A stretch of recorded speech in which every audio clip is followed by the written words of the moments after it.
What's going on, bottom line viewers? It's Mitch here with the one, the only Dilly Vanilli. We're not sure if Kev will join us halfway through or not, but we are here nonetheless to recap week number 16 of the 2017 NFL season. We're going to give you our thoughts, our analysis, our reactions to every game of week 16 of the 2017 season is what I meant. We have one more week to spare, one more week to go until we're in the 2018 NFL playoffs to crown a new, or maybe the same, Super Bowl champion for this season. So I'm excited to talk about who's hot, who's not going into the NFL playoffs. We're going to get a rant from Dilly Vanilli about the clapper himself, Jason Garrett. We might have a little Seahawks talk from Kev. And where we're going to start is with the New England Patriots. These New England Patriots right here. Super Bowl champions. They signed the enemy, the swollest guy in all of the NFL, James Harrison, number 92 in your program, number 1 in your heart. James Harrison is the new addition to the New England Patriots, cut from the Pittsburgh Steelers. He is signed with the Patriots. And this, I initially thought as soon as he was cut, first off, starting off from the Pittsburgh perspective, I don't know why you would cut this player. He is your all-time leading sack leader in Steelers history, and that's an accomplishment. To be the all-time leading sack leader in Pittsburgh Steelers. That's right, yeah. That's an accomplishment. Second, he's 38 years old. This is probably his last season of his career.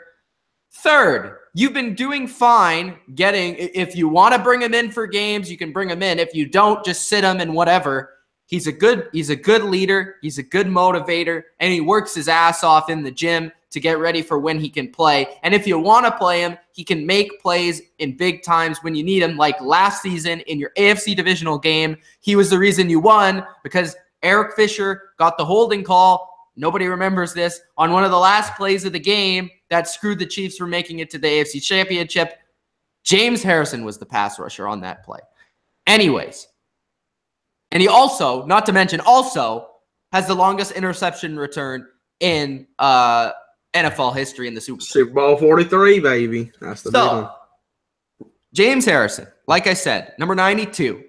He is now a New England Patriot. I think this is a great move for the Patriots. A great move for the Patriots because they pick up a guy not just with experience, not just with playoff savvy, but they pick up a guy in a position of absolute speed. Kev is what the heck where is this man? I am live in Tim Hortons in Canada. Of course you're in Tim. Have you ever done a video from home, Kev? Yes, I have actually several times. You just don't know it.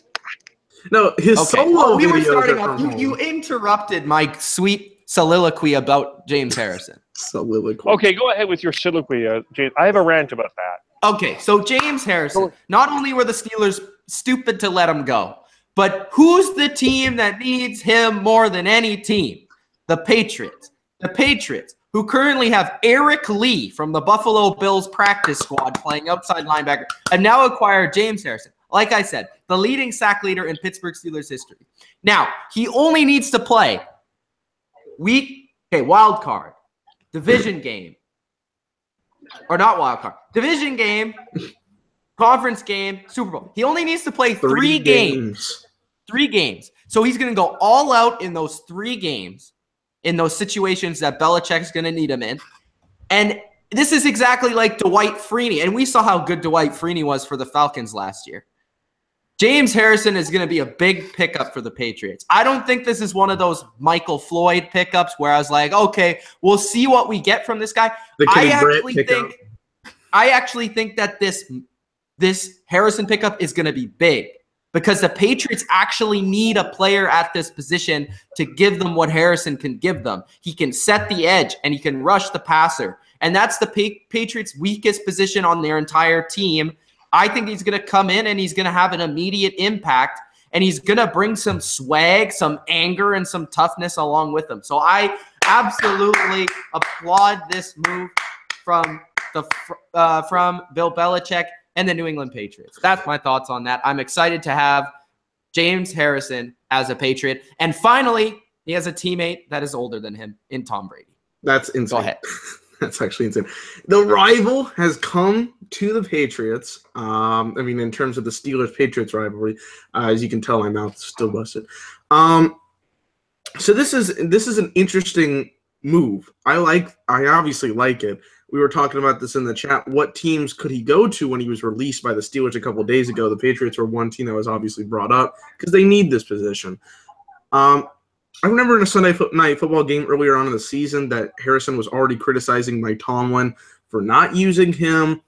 He wanted to leave, so he might have asked for his release, and they just didn't publicize that. I don't know. I can't confirm that, but he really didn't like the fact that he was getting played like one snap a game. So it was kind of annoying to see that. And personally, I think he was just like, oh, I wouldn't have signed that contract if I was going to be told I'm going to play like 3 snaps a game. So he got released, went to the Patriots. It's like the best signing they could have possibly done. And like you said, he only has to play for 3 games. He just has to be there for 3 games. He can call it a career. He can go to the Super Bowl, whatever. And you're at this point where I'm telling you, I put it in Twitter. He's gonna get the game-winning fumble recovery in the Super Bowl, right? It's just gonna be like one of those random things. Like what are the Steelers thinking? What are they thinking with this? Even if you're not using him, like now you're gonna let him go to the freaking enemy. Like you just played them like last week. I know it wasn't a trade, so technically they didn't know where he was going. But like in reality, there was like 3 locations where he could have possibly gone to. So. Great move by the Patriots. This helps their defense out quite a bit. Even if Harrison is quite old, I still think he can go out there for only 3 games. He doesn't need to play a full season. And for the Steelers, this was just a boneheaded decision. Well, it's not only a bonehead decision by the Steelers. Watch what happens. James Harrison will intercept Ben and score the winning touchdown. You watch that happen too. And Steeler Nation will be all angry. There's other teams that drop the ball on this. Like, the Patriots are going to be doing stuff like this because that's what the Patriots do. I don't understand the rest of the NFL. Like, I kind of claim the Seahawks should have done it but he's not a 3-4 team. But a team like Jacksonville could have used James Harrison in some way, shape, or form. He has Super Bowl experience. He's been there. He could have been another leader in the locker room that you could have had to bring in some experience. Maybe you don't play him, but you could have used him in a situation like this. So other teams dropped the ball too. Kansas City could have used him. I would even argue Baltimore could have for sure. Baltimore could have used him too. It's just I don't understand why the rest of the NFL is eating turkey or whatever, and the Patriots are picking up. Like I just don't get that. I don't get what the rest of the NFL is thinking. You don't even look like you're in Tim Hortons. You look like you're in a house. No, it is Tim Hortons. I can confirm this. The only thing, Ken, is maybe he only wanted to go to the Patriots. That's maybe, but you should have. I don't know. I don't know why he wouldn't have wanted to at least check out. I mean, maybe he wouldn't have had an opportunity to play at Jacksonville. Then maybe the Steelers should have just kept him, if that's the case. I mean, unless, like I said, he asked for his release. The thing that's funny about this, Kevel, the thing that's funniest. Your voice is fucked up. We always have these issues. Like, we got to figure this out next offseason. I don't know why this happens. There you go. Okay. But anyways, the only reason why it must be a Google thing because it never happens without Google.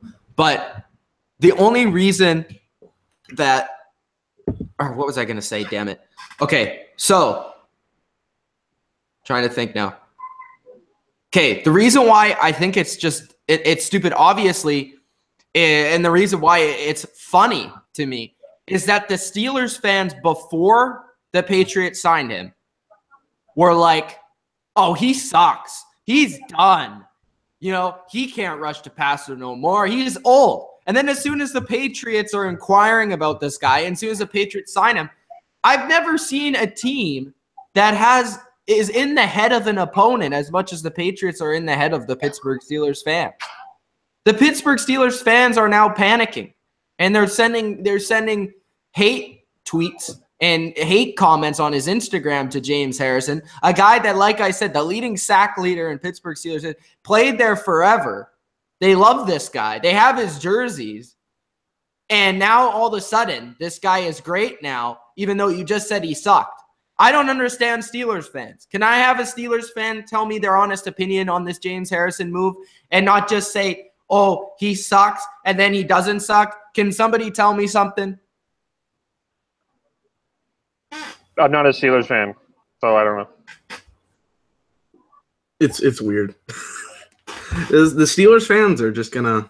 Okay, I need AC. Obviously, he's a closet Steelers fan. Everybody knows this, okay? We need AC here to explain this to us. Anyways, he's in Hawaii. He's Mr. Vacation. We're going to get to the next biggest issue here. We are promised a Dilly Vanilli rant later on in the show. We're not going to call upon it just yet. I'm going to hold that card in my pocket. I am going to get the perspective. And Dylan, you're going to have to hold in all the reactions until later on. I want to hear the reaction of the Seattle Seahawks fan who got the big win over those Dallas Cowgirls. They don't deserve to be called boys right now. Cowgirls, okay? I want to hear the reaction of Shithawks fan Kevin Olenek. Well, they're not Shithawks. Okay, first of all. Okay, well, here's the thing. I know, first of all, to the Dallas media, Skip Bayless, the young man's name is Justin Coleman. And I understand that Dallas media is all up in arms because the Cowboys lost. And they got to figure out all that they blame, like Dak and Dez and Jay and Clapping Guy. And, well, you know, what's on top of my mind is what happened in the second half, and it's most important to me that I'm in the front page of the newspaper, not that my team that I own wins the Super Bowl. It's more important that I am more important than everybody else, okay? That's what I want to do. We'll leave that rant for a day. But the bottom line is, as much as people are like, oh, Dallas lost, and oh, this is unbelievable. First of all, Zeke can shut the fuck up. Betting someone that you can run for 200 yards on a professional football team that you haven't played in 6 weeks was stupid. He really did nothing. Let Dylan rant on that. He did pretty much nothing. He had 60 yards in the first half. The Dallas Cowboys had 78 yards in the second half. This Seahawks defense stepped up. When everybody was knocking them down, this Seahawks defense stepped up. Frank Clark was a beast. KJ Wright was a beast. Justin Coleman was outstanding. You can all rant on the offense. The offense did pretty much nothing, but the offense yet did enough to get the points done, and their defense hung in there. Lots of bend but broke ranks, lots of turnovers. They got a turnover for a TD, which was huge. I think a key turning point in the game. Byron Maxwell knocking that ball out of Des Bryant's hand. That was another key one that led to a touchdown. They played complementary football as much as complementary football as they can. Big win. Going to be tough next week against Arizona because Bruce Arians and the Arizona Cardinals believe that the only way that they play the Super Bowl is in CenturyLink Field. They're not aware of any games after that.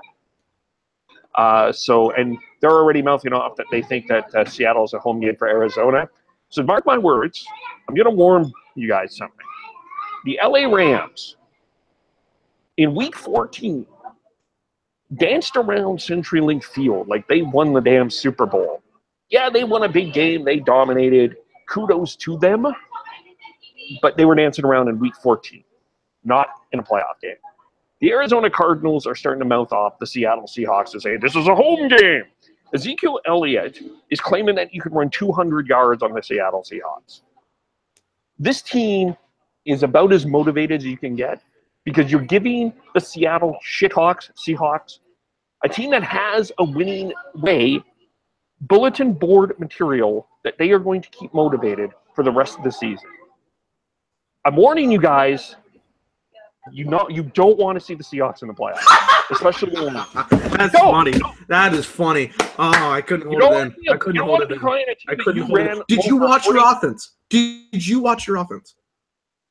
Yes, they were terrible. They were terrible. I think Russell Wilson had -2 yards at one point. They were. Yes, he did. There was one play. But I'm telling you, when you start smacking a team and disrespecting them, they get motivated. You're not at And this home. team, Can I counter argue? they don't need to be at home. They don't need to be at home. Can I counter argue? The Packers won the Super Bowl from a 16. Is anybody seeing this? He's gaining the confidence because he got this one big win against the Cowboys. No, And now they're back to I'm not Super saying Bowl. that they're. I'm not picking. I'm warning you. You don't want to see a team like this when you're starting to rub it in on week 14, week 15, week 16. You don't want to be doing this to a team that has a Super Bowl and been in a Super Bowl championship and has one playoff. They don't have anybody healthy. They don't. I don't understand it. Like, Richard Sherman is hurt. Cam Chancellor's just not going to make it. In the playoffs, that's going to be a different scenario. In the regular season, I understand that. But in the playoff time, when you're playing against the Rams, by the way, that's in L.A., that's not in Seattle. And the Rams... Yeah, that's fine. The Rams killed y'all last time. I don't care if they danced around. They danced around on the football field when it was 42-7. Well, they did some dancing there. The sideline dancing was... And to your point about Ezekiel Elliott running for 200 yards... This? I think people are talking smack to the Seahawks because the Seahawks are not intimidating. Well, you got to tell Des Bryant that because he seemed intimidated Sunday, didn't he? Des Bryant is a pussy. That's the problem. He doesn't know how to play for the game of football. The other people that we're going to talk about later actually have something about them. Seemed a little intimidated. Yeah, you know what? Maybe they're not. Maybe people are not taking this team. I don't think. My point is, I'm not saying the Seahawks are winning the Super Bowl. I just don't think you don't take this team lightly. That's all I'm saying. That when you said that people don't want to play this team in the playoffs, that makes me feel like they're the most intimidating team in the playoffs in the NFC. That's what makes that comment They're probably going to be the most. I wouldn't say the most intimidating. I would say the most motivating. They've got a lot to prove. I feel like that in context when you said it the first time, it made me laugh out loud because that's not. I know it did. I think everybody in the playoffs is motivated. I know. Sure. Every one of the 4 teams that are going to win this division, unless if the Panthers win it, were not in the playoffs in 2016. They got something to prove. Yeah, 5 of the 6. Quite amazing. So, the odds are against the Seahawks. They have a 33% chance, I figure, of getting in because Carolina has to be in Atlanta for that to happen. I'm picking Carolina early, but you never know. You still have to beat Arizona, and Arizona is going to come to play. So nothing guaranteed yet. Okay. I think it's time. Dylan's riled up. I think it's time. That comment got me riled. I'm sorry. That really did. Okay. Explain to Kev that it's not the Seahawks. It's the shitty Cowboys. Go ahead. Right, let me explain to this. The Seahawks scored 21 points. All 21 points came off of Cowboys turnovers. Yep. So they had great field position. They capitalized on it. They did well with themselves. The Cowboys' offense was atrocious. Dak Prescott had open receivers at Jason Witten and Cole Beasley on multiple plays and decided to throw it to Dez because that's his safe option. And then look what happens. Dak throws the football. Dez is complaining on the sidelines. We all saw this great fiasco where he's on the sideline. I don't get the ball. I don't have a reception. I want the ball. The first time he gets the ball, what does he do? He makes a damn fool of himself and fumbles the football. Now he's still complaining. By Byron Maxwell. It's his fault, though. Like, I understand Byron Maxwell made a good play, but Dez shouldn't be doing that if he's going to complain on the sidelines. Later on, Dez turns around. Dak has the ball right here. I'd say about right here or so. Maybe you want it in the chest a little bit, but it's right here. Tips it up in the air. It's an interception. Pissed me off because some people are blaming Dak didn't put on the greatest of throws, but Dez has to make that catch. You have to make that catch if you're a receiver. It's in your hands. At the very least, drop it because he tips it up in the air and it goes into the interception. The defense for the Cowboys played solid. They played very solid football. Marcus Lawrence went out there, made some good plays. He's tied for second in the league at sacks at 14.5. They played pretty well for the most part. I would say they played really well. And then the Cowboys offense shit the bed and weren't able to get it done. And then I see comments about Jerry Jones about, I still feel confident about our head coaching. Here's the problem with the Cowboys organization as a whole. Jerry Jones doesn't care if he's winning because he's making more money. What do we always see at the end of the year when we see all the teams across multiple leagues and organizations across the world? the most popular, Forbes most valuable teams. The Cowboys are always in the top 3. Last couple of years, they've been number 1. Jerry doesn't care if this team is going to win because he's still making money. Of all the concerts that he has in this arena in AT&T Stadium, all the big playoff games that he has for college football, it doesn't matter to him if this team wins because he's still successful. The day that Jerry Jones dies will still not be a good thing for the Cowboys because who takes it over? Jerry Jones' son, who has evolved the same aspects that the Cowboys owner beforehand has already gotten. The Seahawks offense did nothing in this game. I'm sorry, Kev. They did not look intimidating. They were able to capitalize on the Cowboys' offensive woes and scored. For them, they get That's what you have to do. That But they didn't do anything else. They did not. When you're saying that they're going to look strong against other teams in the field, they don't look strong. Their offense has never been spectacular, Dylan. Never. When have we talked about a Seahawks offense that's been spectacular? How many games? Y'all at least won a Super Bowl. I get it. They had a great defense, but you got to have some competent offense. They have nothing. You have a QB that can run around in the pocket and wait around and do this, and then go and make plays. Russell Wilson is your offense. Well, that's hey, Aaron Rodgers did it for the Packers. Why not? They have talented. They have at least talented receivers. Look, you have one good guy in Doug Baldwin who has been shut out the last couple of weeks. You got a touchdown. You got to made a couple of key plays this week. What do you have, like 4 receptions? Did he not? No. You got a touchdown. Another key catch. The Seahawks offense wasn't great. I'm not. Yes, he's better than Julio. Oh, we could talk about that. And with the Elliott comments that you wanted to put out there, it also comes down the offense of the Bucs. When you're talking about the Elliott comments, you also got to remember that it is terrible play calling. The worst play calling. They ran it like 4 times in the second half. So there's no way. Like, what is Elliott going to do? Just run down the field for 50 yards every play? It's not possible when the coaches go, well, that's what he was mocking. He thought he could run around for 200 yards. He made a bet. You can't run for 200 yards if you don't get the ball. Even Barry Sanders can't get 200 yards if he doesn't have a rush. Well, I'm going to put that out there.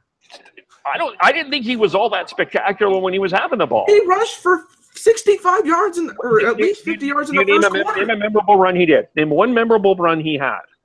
He was consistent the whole night. He didn't have a great run. His longest run, I think, was 9 yards. Kev, I remember him jumping into the thing. Oh, wait, that was Justin Coleman. My bad. That was Justin Coleman. But the Cowboys were consistent with the running back crew in the first quarter. They gave Zeke the yards. He had enough yards to average 200 for the game, and they just decided, let's not go with it. Let's use Dak as a quarterback for the most of the game. Like, didn't even look back at the running crew. And then when it's first and goal at the 3, second and goal at the 2, they decided to not use plays where Zeke would have had an easy opportunity to get a touchdown. Play calling was terrible in this game. Offensive woes from the Cowboys, but I want to also point out that the Seahawks are no threat in the playoffs. I'm just going to put that out there. I would like to say that this was a game played between 2 very mediocre teams. Yes, it was. It was. And the Cowboys organization will continue to be that way. Kev, you can say that they're motivated and all, but there's a bunch of other teams right now that are extremely motivated. I can't hear Kev. Yeah, I can't either, which is good. The motivation level doesn't intensify anything for me. You've got the Seattle organization. I can hear you now. There you go. They played a very sloppy game. They were able to capitalize, which is good. But when they go and play, if they make it to the playoffs, the Falcons still have to lose, and they still have to win against the Cardinals. If the Seahawks make it in, they play the Rams in LA. I guarantee you they won't win. Playing the Rams, by the way. They might be playing the Saints or the Vikings, actually. If playoff standings stay what they're at, they're probably most likely. Your audio is a little weird, Kev. I know. Oh, I know. And then on top of that, let's say they play the Saints, it's going to be worse because I don't see them stopping Kamara. Yeah. Like, literally don't see that happening. And then you got to play. If you play the Panthers, that defense is going to shut down the offense as much as the Cowboys did. So, but I get your anger and your frustration, Dylan. You can complain all you want about play calling and running game and this and that. But the Seahawks defense played a damn good football game. They were on Prescott from the start. I didn't think Elliott had a spectacular run. He had 60 yards, but it was Elliott-ish. There wasn't anything that really blew me away.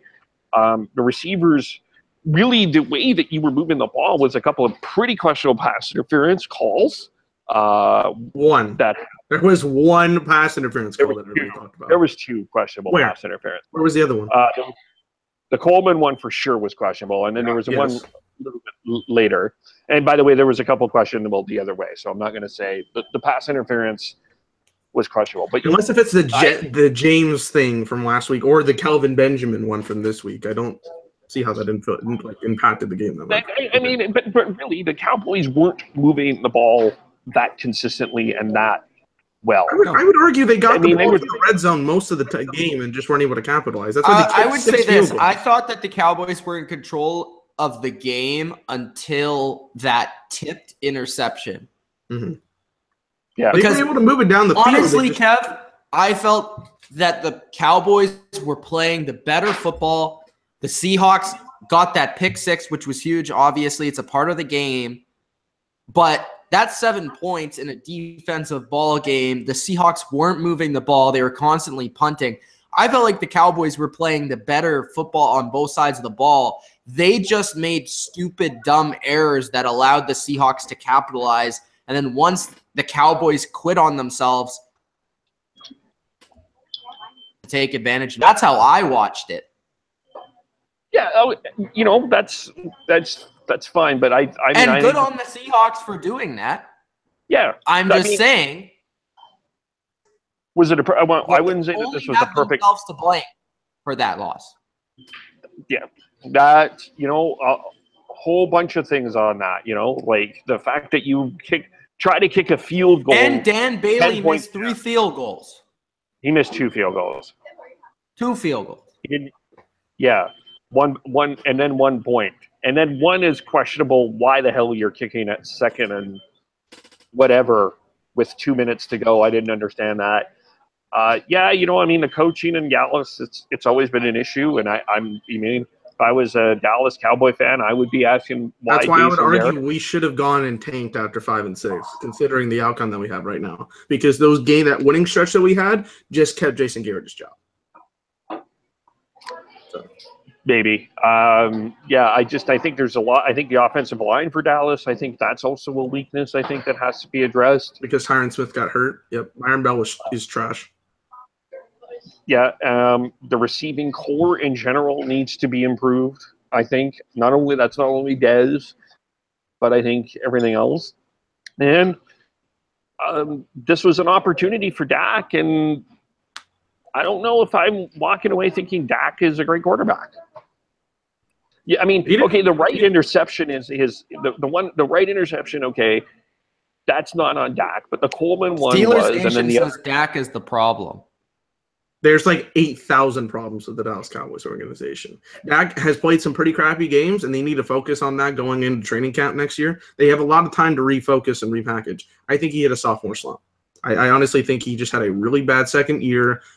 Romo was on the sidelines that first year, maybe got the good coaching to recognize what some of these plays have, and he doesn't have that veteran presence. I'm not going to blame it on that, but I'm just saying this year I think he had a very mediocre, bad year, and hopefully the third year, if coaching changes are made, I'm saying if, that could really help him.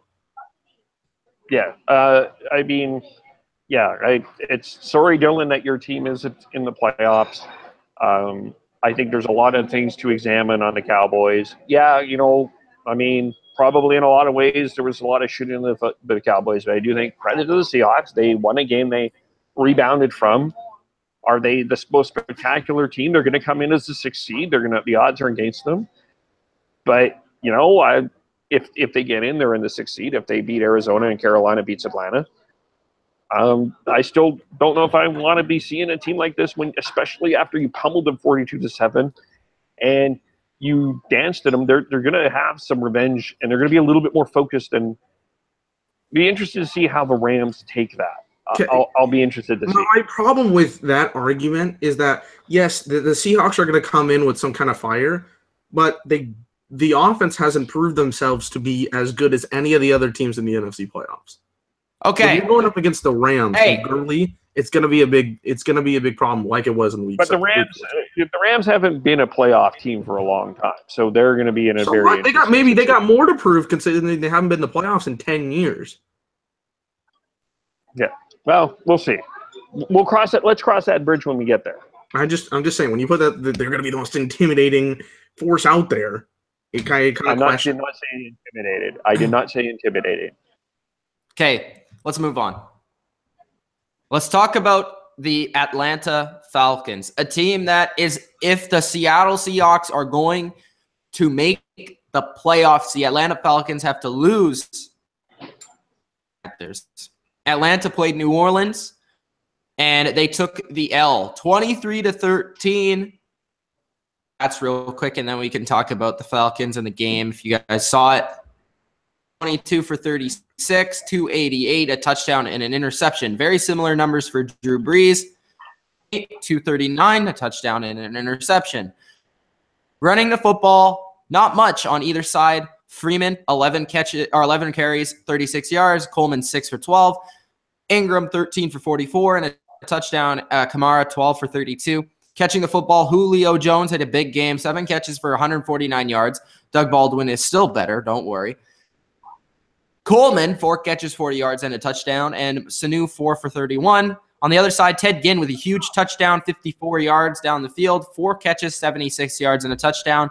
Michael Thomas, 4 catches, 66 yards. Kamara, 7 for 58. What were your thoughts on the game, guys, if you guys did catch it? And also, what's your thoughts on the Atlanta Falcons' chances to make the playoffs against the Carolina Panthers? And what did you see from Atlanta that could make them dangerous or make them a pretender in the playoffs? This is the game that I watched before the Cowboys Seahawks game. The Saints looked out. The Saints didn't look as threatening as they have been all year. Not to say that they won't be threatening come to the playoffs time. I just think that they weren't able to execute as much as I thought they were going to. But again, a divisional rivalry, maybe that has something to do with it. But Drew Brees went out there, played a pretty decent game, 21-28. That's decent. He just wasn't throwing the ball. He wasn't throwing a lot to his receivers. Michael Thomas had like 1 catch until the fourth quarter. But they were able to execute the plays when necessary. They were able to get that big touchdown by Ted Ginn. And then their defense stepped up when the Falcons had it 2 times within the Saints' 5-yard line and weren't able to get touchdowns. The Falcons, they look like pretenders to me. Even if they make it, if they beat the Carolina Panthers, which I'm questioning if they're even going to make the playoffs, because unfortunately, I think the Seahawks will probably beat the Cardinals, and then the Falcons are going to have to play this really hard game here. Keyword, unfortunately. I don't want to see the Seahawks, not because I'm spiteful, but just because I think there should be a better team in there. I think Matt Ryan, he looked decent. I mean, 22 of 36. 288 yards, 1 touchdown, 1 interception. He just didn't look as effective. He couldn't execute those big plays. The Saints were able to make crucial stops at the right moment, and the Falcons' offense just didn't have that spark for them. Their running game was non-existent, so that kind of hurt their problem there. Julio Jones looked good. He looked really good. 7 catches, 149 yards. They're going to want to be somewhat of a threat against the Rams or even play against the Saints maybe. They're going to have to, Saints again, they're going to have to use these receivers and get their running game going and not shoot themselves in the foot because they made a couple of bad decisions and key mistakes that the Saints were able to capitalize on. Besides Jones, you got Coleman, 4 catches, 40 yards, decent enough. I wish they would use Taylor Gabriel a little bit more. He was key in that offense last year. Don't really see what they're doing with him this year. I see them as pretenders. I don't think they'll win against Carolina. We'll do picks tomorrow. But if they do, that'll shoot their shots up a little bit. But they're going to have to play a team that I think is better than them come playoff time. So that's what I feel about that. To me, the Atlanta Falcons have been what I've kind of suspected all year. I think that this hiring, Kyle Shanahan loss, the Steve Sarkisian hire, I think, has hurt them. I think they're still dealing with the Super Bowl hangover. I don't think that they are using their weapons to the best of their abilities. And I don't think Matt Ryan is as good as people think, and I don't know if Julio Jones has been hurt all year, but I mean, he's playing. He's had some good games, but he's also had some tough games this year too. The Falcons' defense is okay, but they just don't seem to have that chemistry that they had last year. I think they're dealing with a lot of Super Bowl hangover. If they get in, I'm kind of with Dylan. I don't know how they'll do against the Rams, but they also have this playoff experience that could come into play. They're going to have to play. They're playing a really tough Carolina Panther team that has a chance to actually get a bye in the first round. So if things go their way, so it's going to be tough for them to do that. And I haven't been enamored with the Falcons all year. I mean, they had an opportunity to blow some teams out, and they didn't, including the Seahawks and other teams. I think they're still dealing with that Super Bowl hangover. I think that the Falcons, and I agree a lot with what Kev said, but I think the Falcons are a talented team that are underwhelming, kind of, because I just think that the biggest thing all year has been their offense has been stagnant. Their offense has been on and off. Their offense has turned the ball over too much. A lot of that has to do with the average Matt Ryan, especially the way he's playing. The offense, like just Julio Jones, he has some games and then he doesn't. And then Sanu has some games and then he doesn't. Freeman has been basically their most consistent player. Didn't really show up in this game. I do want to give their defense some credit. They did fly around in this game. I thought they did as good as they could against the New Orleans Saints here. Saints are tough to stop at home. And I thought Atlanta, when they needed some stops to get their offense abilities to get the ball back and try and score, they did.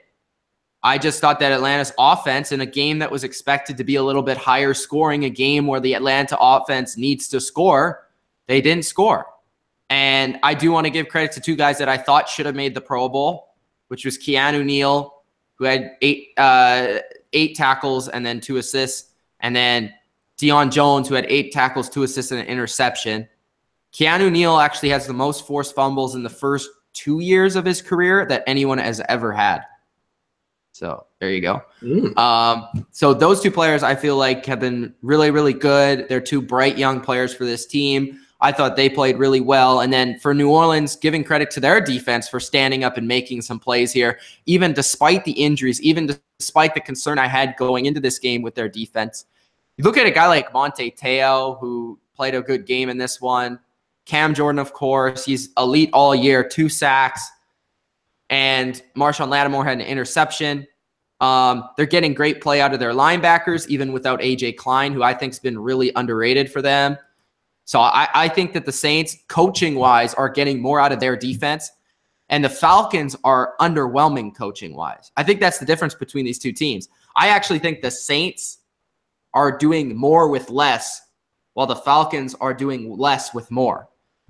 In terms of their coaches aren't getting the most out of their players. So I think Atlanta, I've said all year, I think they're kind of a team that if they make the playoffs, they'll probably lose the first game. If they don't make the playoffs, I wouldn't be shocked. And this is exactly where I had them coming into the season. I think I had them at 9-7 or 10-6, somewhere around there. And that's kind of where I expect them to finish. And that's just the way it is sometimes.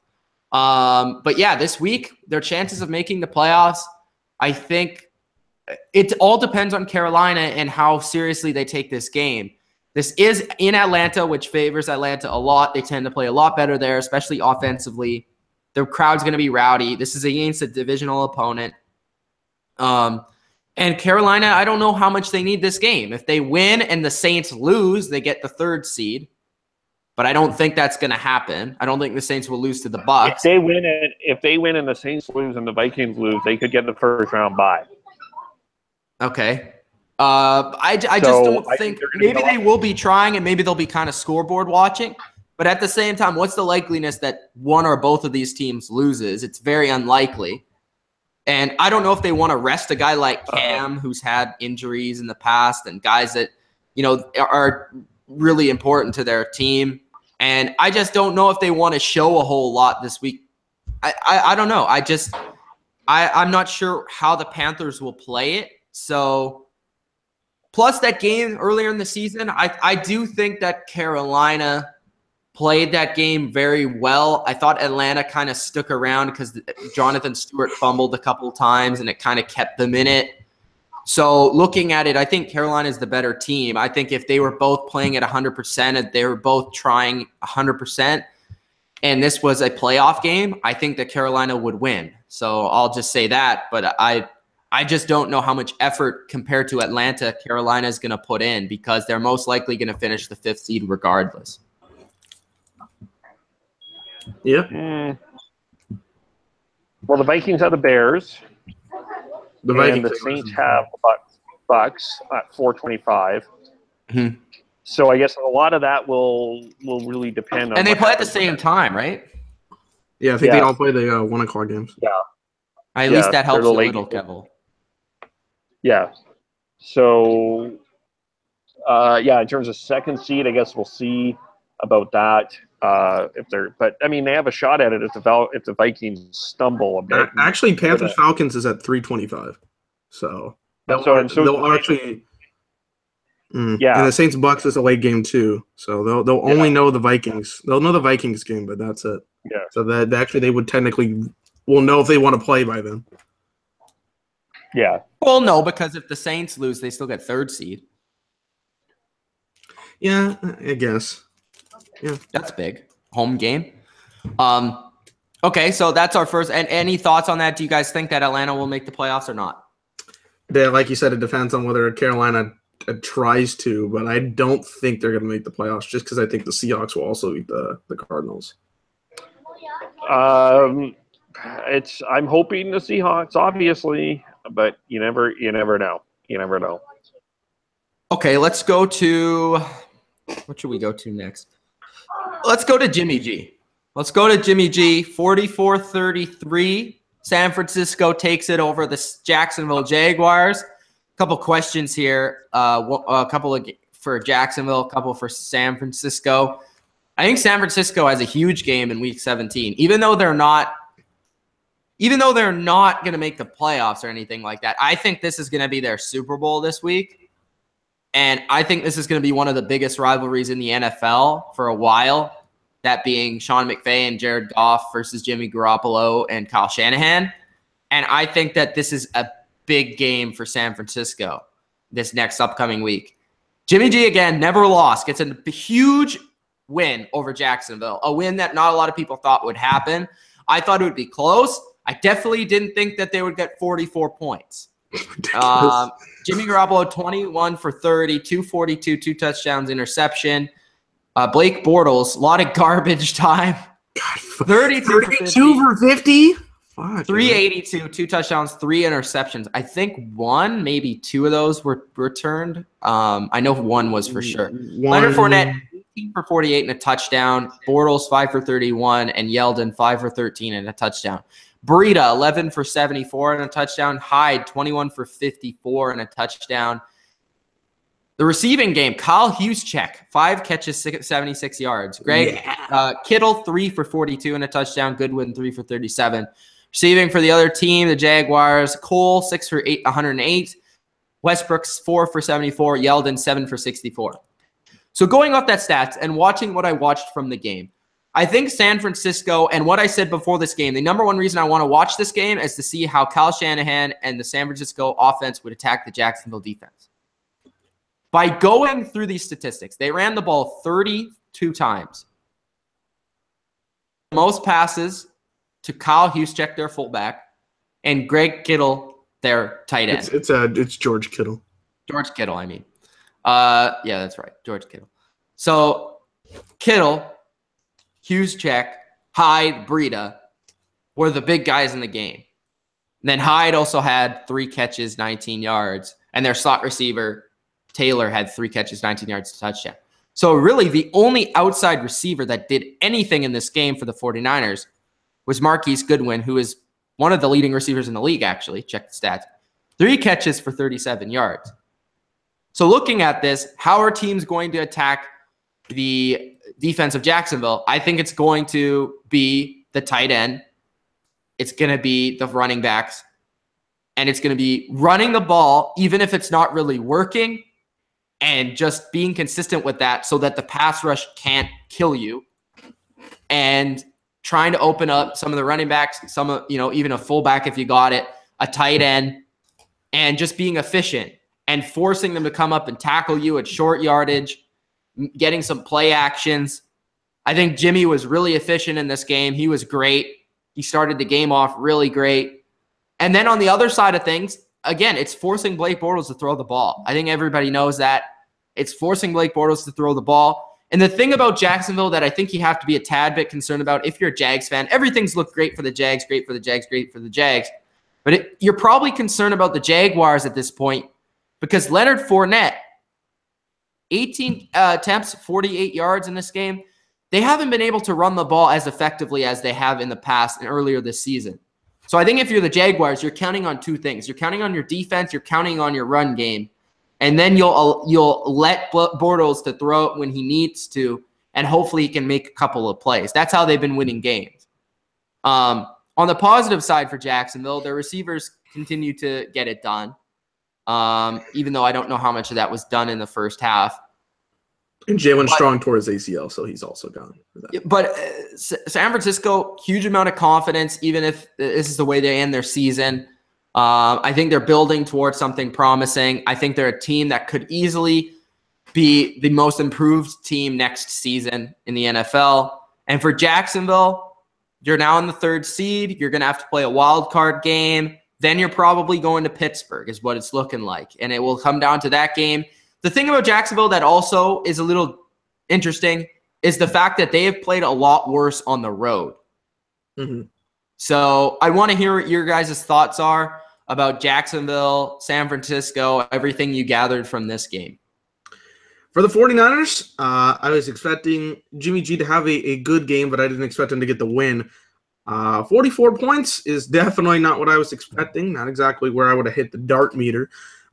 He did a pretty damn good job, and I think it was all a ruse because Bill Belichick sent him to 49ers so he could get that. Yeah, that was the whole plan.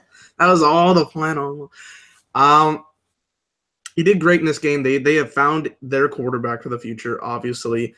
They played extremely well with less than stellar talent. Okay, they got a good running back in Carlos Hyde, but he did nothing. 21 carries, 54 yards, and a touchdown. That's a 2.6 average, which I think is worse than Trent Richardson's career average, but I don't know. But he's still a really good running back. San Francisco's receivers, they have like one talented receiver. George Kittle didn't become anything until this season.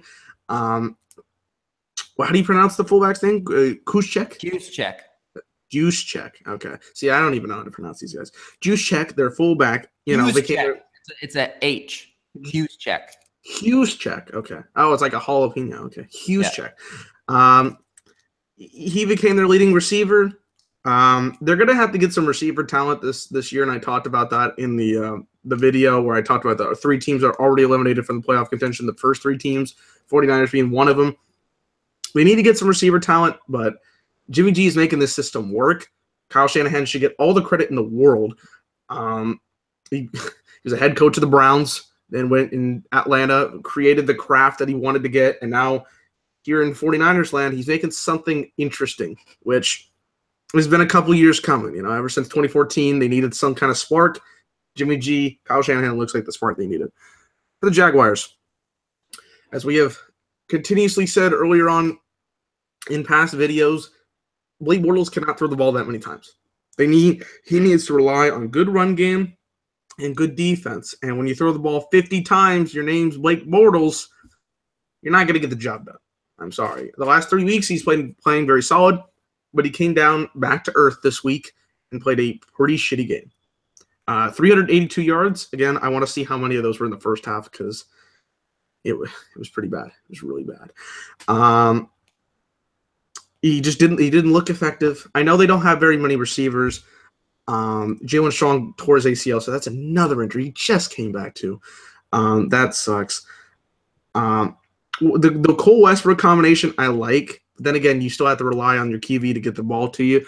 Fournette is a concern. Like you said, they need him to be effective so that Bortles doesn't The have thing to throw about the this ball game, 50 though, I times. watched the beginning of this game, Dylan. Mhm. They had 11 guys in the box. I've never seen it before in my life. All 11. They literally okay. So say it's a 2-receiver formation, Okay. and there's 2 tight ends and a running back and a quarterback, right? Mhm. There were 9 guys lined up within the 10 yards.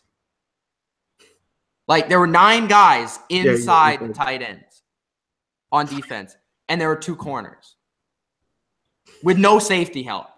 And this is the 49ers defense. They basically said, like you could probably look at the highlight. They basically said, throw the ball over our head.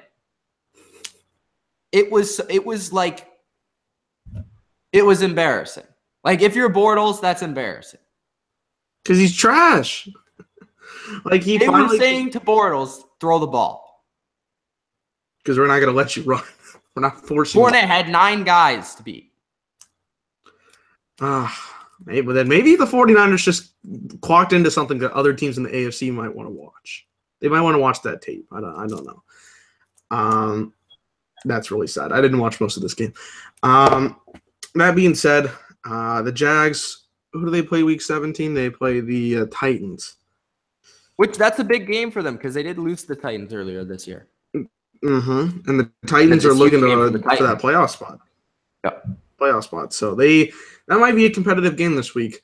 Even though the Jaguars are locked in at the 3rd seed, they can't move that. So I don't really know.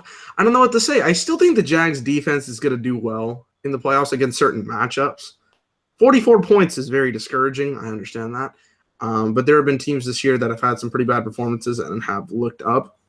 I don't want to see Bortles throw more than 25 times a game.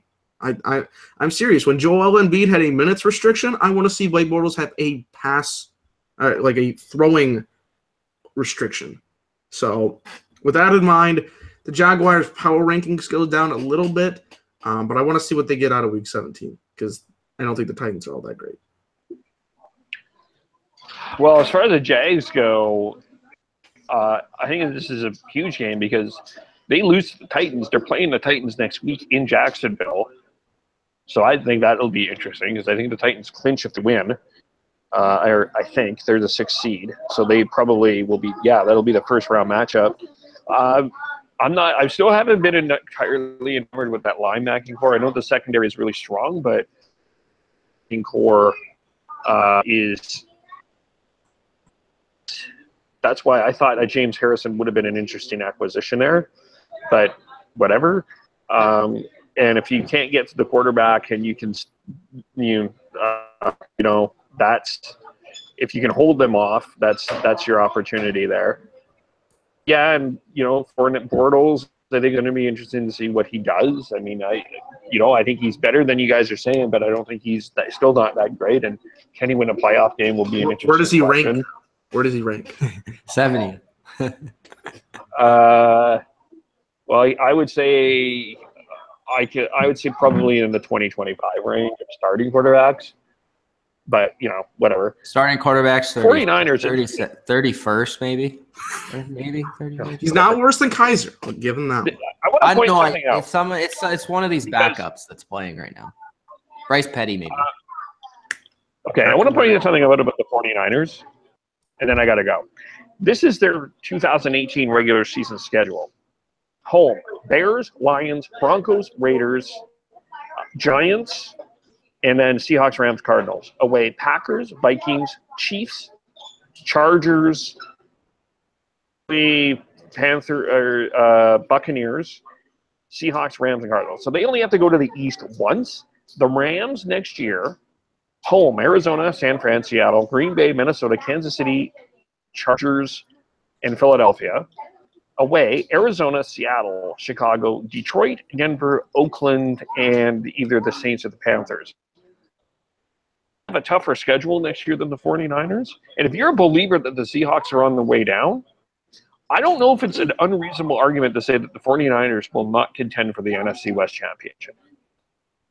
With this I think they'll schedule, be one of the best, one of the most improved teams next year. I didn't say anything about NFC West. I think the Rams have that.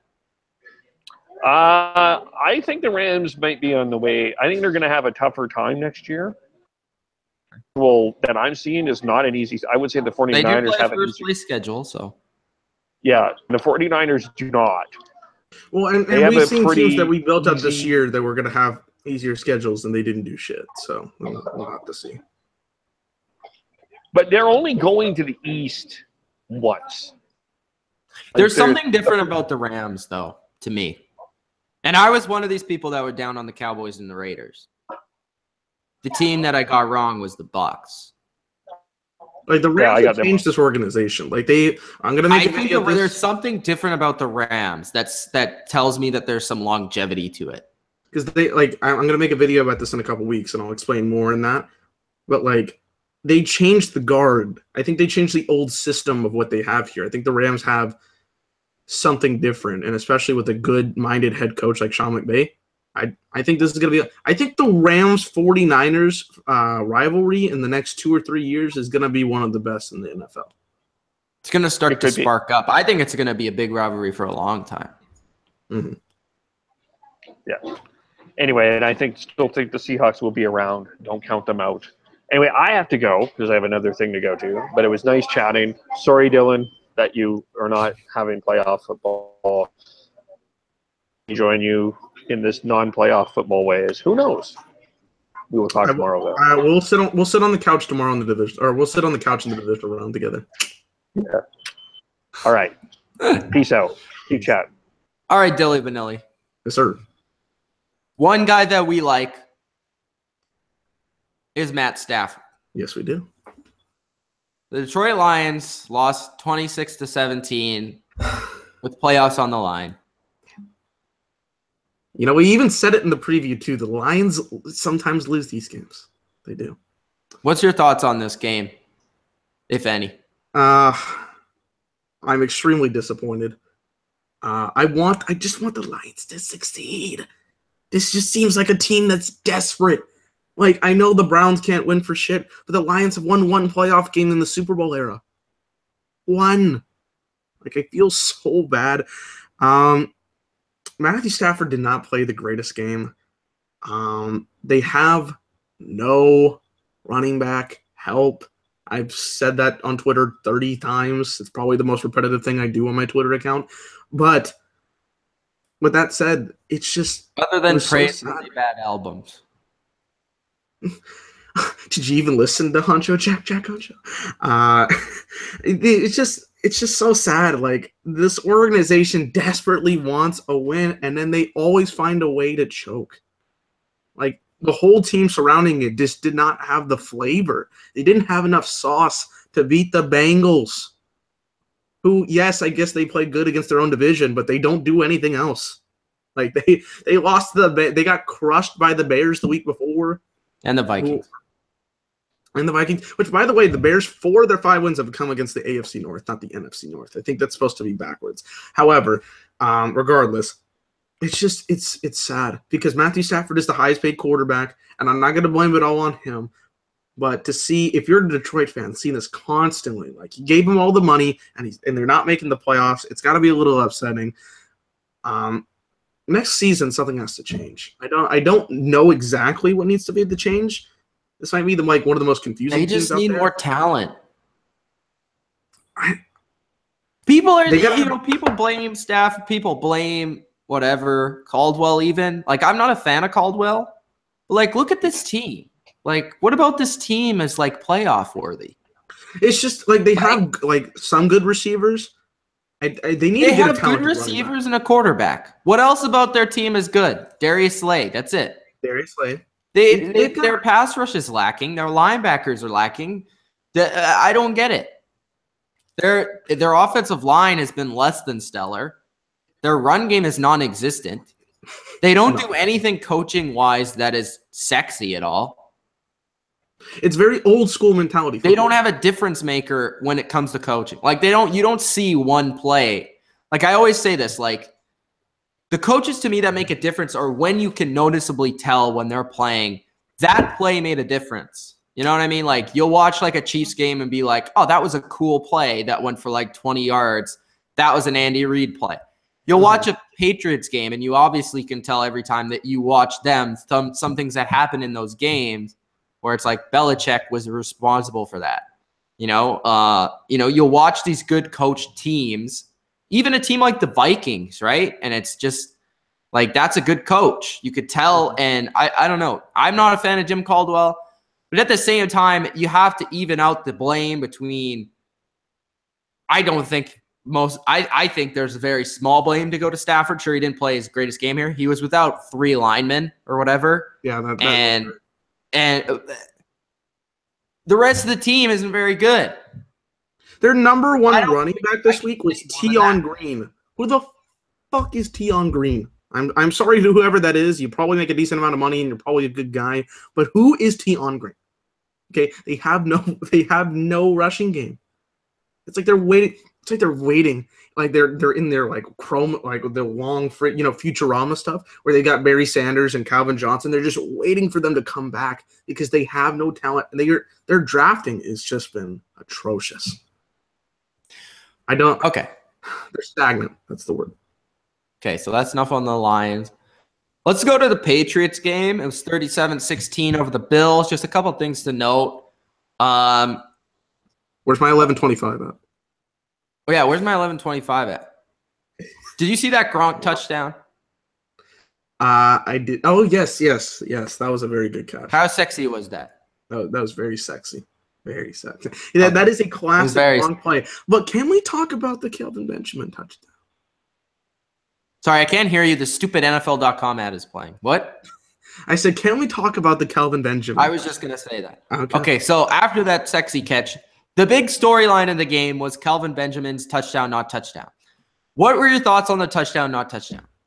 It's a catch. That is a touchdown catch. However, when Bills fans are like, oh, you lost by 3 touchdowns. Okay? The Steelers have some kind of argument where it kind of cost them the game with that. That wasn't the call. I think that Jesse James call was 100% accurate. That's what I'm saying. This one, there's some gray to it. Like, I think it's a catch.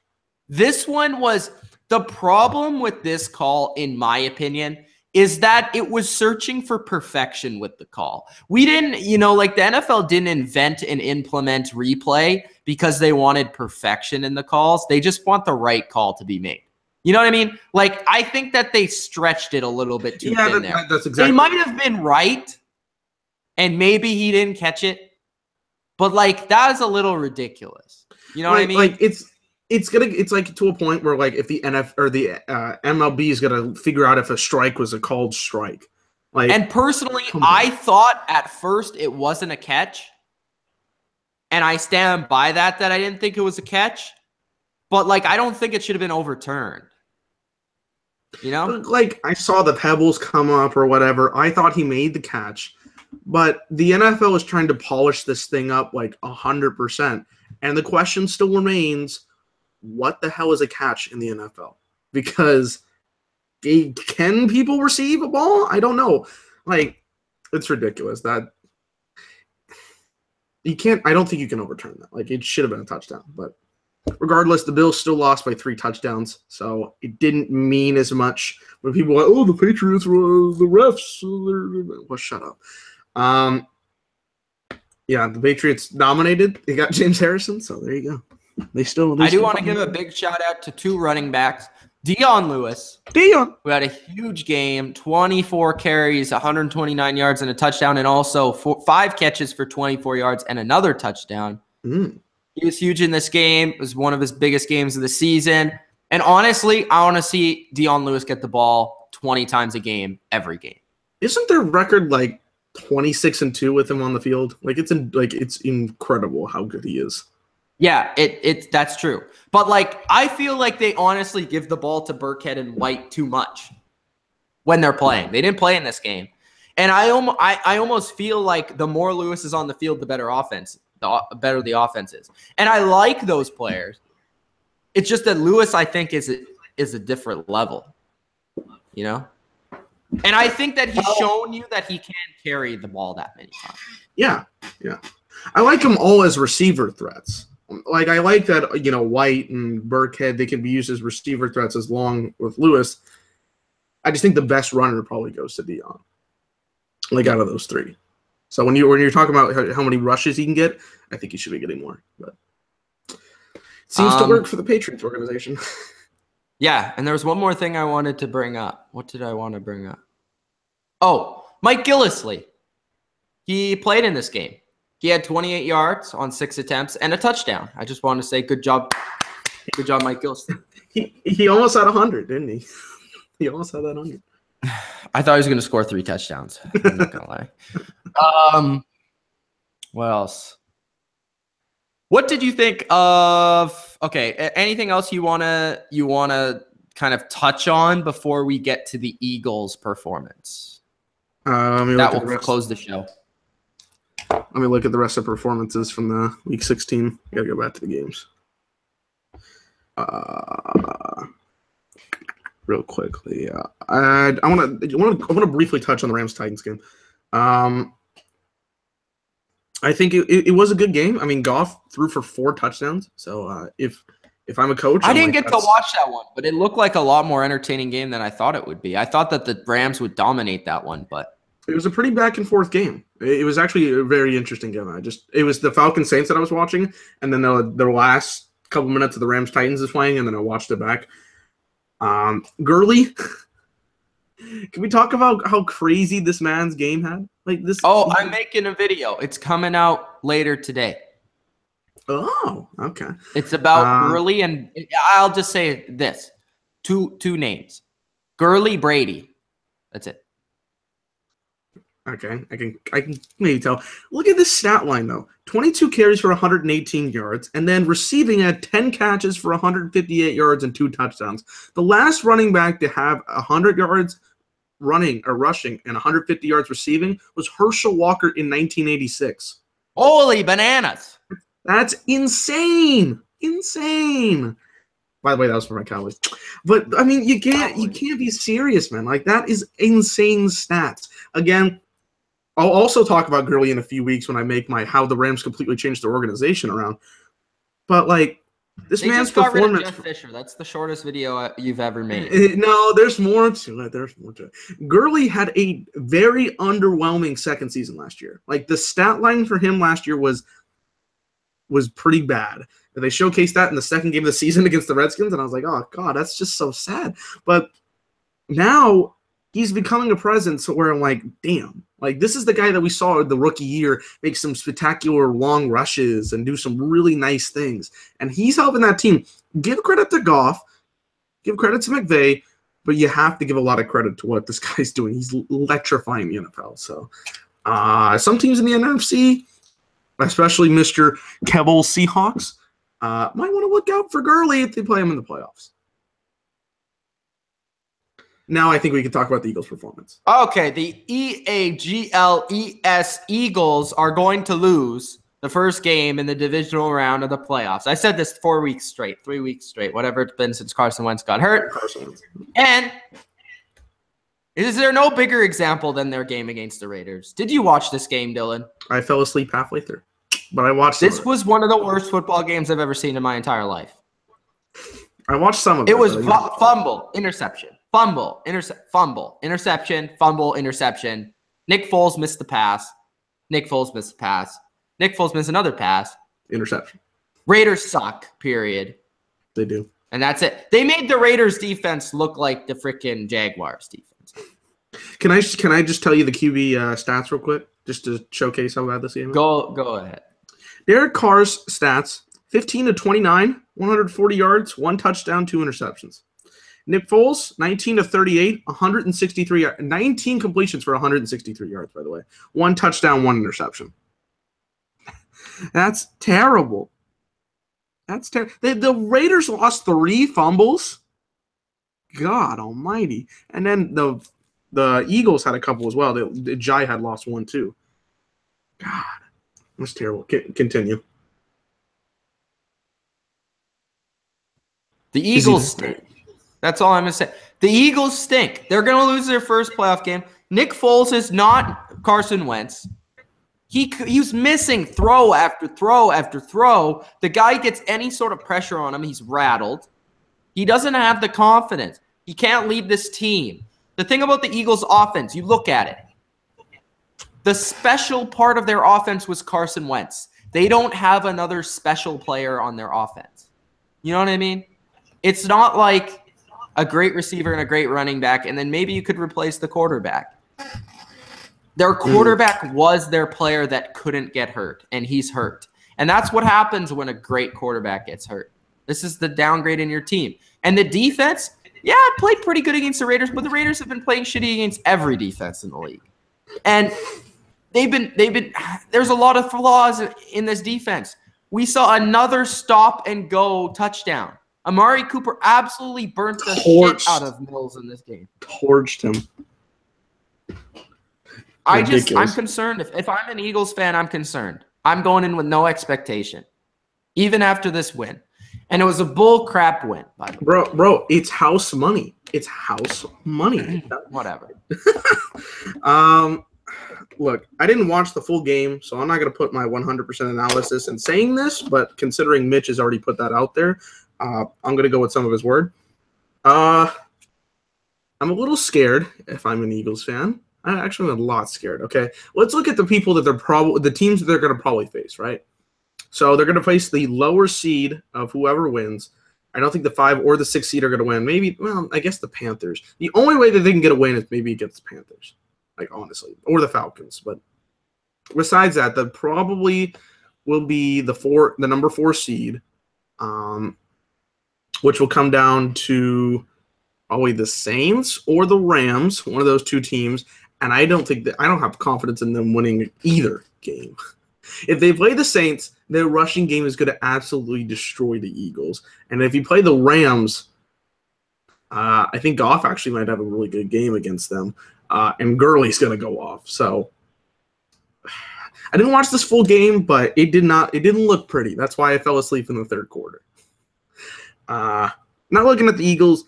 The Eagles would honestly be upsetting me. Like if they actually did something, it would be interesting. Like it would be pretty crazy. So that's all I gotta say about the Eagles. I don't have any expectations for them in the playoffs. Okay, let's get to some comments and then we'll say goodbye. We're gonna get to a bunch of comments about that Cowboys Seahawks game because we just talked a lot about that. Bobby says, "My Lions, I want to cry." Well, I told you, buddy, it was gonna be a little difficult. Sorry, Bobby. He said they were going to make the playoffs. I'm sorry, buddy. It just didn't happen. It wasn't meant to be. We like Matthew Stafford. Let's see here. Oh, I missed a couple because they got like. Ultra has his power rankings this week. Let's hear him. Actually, no, these aren't the power rankings. These are what he thinks the standings are like for the playoffs and whatnot. So number 1 seed Patriots, number 2 Steelers, 3 Jaguars, 4 Chiefs, 5 Ravens, 6 Chargers. Those are the 2 wild cards you think will get in. Ravens, that's what Chargers. I had to. Which, by the way, our bet would be semi-correct because we both had both teams in the playoffs. NFC-wise, he has the Eagles 1, Vikings 2, Rams 3, Saints 4, Panthers 5, Falcons 6. He's thinking the Falcons will get the 6 seed. So everything's the same. As it is right now, yeah. So he doesn't think. Except for the Chargers getting it over the Titans. That's it, right? Yeah. Okay. Yeah, because the Falcons have the spot right now. So he thinks the Falcons will beat the Panthers week 17. Either that, or he thinks the Seahawks are going to lose their game. All right. Yeah, Mr. Mike is defending his team because he is a Seahawks fan. He says we got pressure on Dak, shut out Dez. I would argue that Dez just didn't play good at all. Like he's a terrible receiver. I was thinking about my top 10 overrated players list. I think Dez is going to be quite high on that list. And I wouldn't deny you on saying that. He has not played very well the last couple of years. I think the Romo-Dez connection worked. This Dak-Dez thing doesn't exist. Coach says, boys never beat anyone. Oh, they're overrated. Hawks going He didn't say that before the game. He thought the Seahawks would win. He did. Mm-hmm. Okay. He said the Hawks are going nowhere. They beat a mediocre team. Well, there you go. That's his thoughts on he had no confidence in that game. He left. He went to take a nap at halftime. He didn't come back till the fourth quarter. Halftime? Not even the fourth quarter? He didn't even come back till the fourth quarter. And then he was upset. Coach also said a huge pickup for the Patriots with Harrison. Great end rusher, plus huge intel for Pat's coaches. There you go. So that's how he thinks about that. A lot of Mr. Mike 307. He says I got to give our receivers credit. Sorry, bro. Richardson made a couple good catches. I'm not giving Seahawks offense credit in that game. They didn't. The Seahawks offense. Other than that Doug Baldwin play where he burnt that kid like toast. Other than that. Burnt that kid like toast. JZ11, WJZ11 says, who's making the playoffs, Falcons or Seahawks? I got the Falcons right now. But at this moment, I don't know. It might change by pick time. Yeah, I'll go with Falcons for now. Is that who you're planning on picking? We'll see. We'll see. I did say the Panthers were probably going to win that game, but you convinced me. I don't know who I'd rather have in the playoffs. I'd rather have the Falcons just because I honestly think the Seahawks have a higher chance of winning than the Falcons. The Hawks offense. That's how low I think of the Falcons. Because the Seahawks offense is nothing, but I guess the Falcons offense can't do shit either.